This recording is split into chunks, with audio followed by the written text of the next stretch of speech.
സഭാ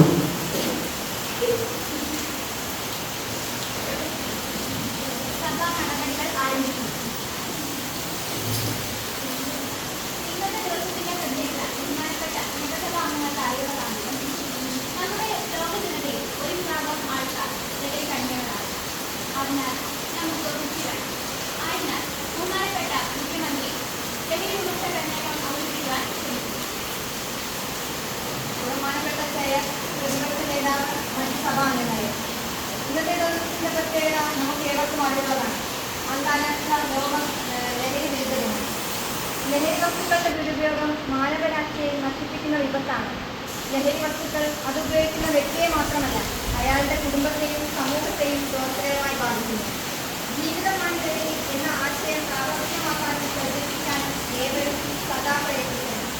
ലഹരി വസ്തുക്കളുടെ ദുരുപയോഗം തടഞ്ഞ് ലഹരിമുക്ത നവകേരളം സൃഷ്ടിക്കുന്നതിന് നമുക്കേവർക്കും ഒരുമിച്ച്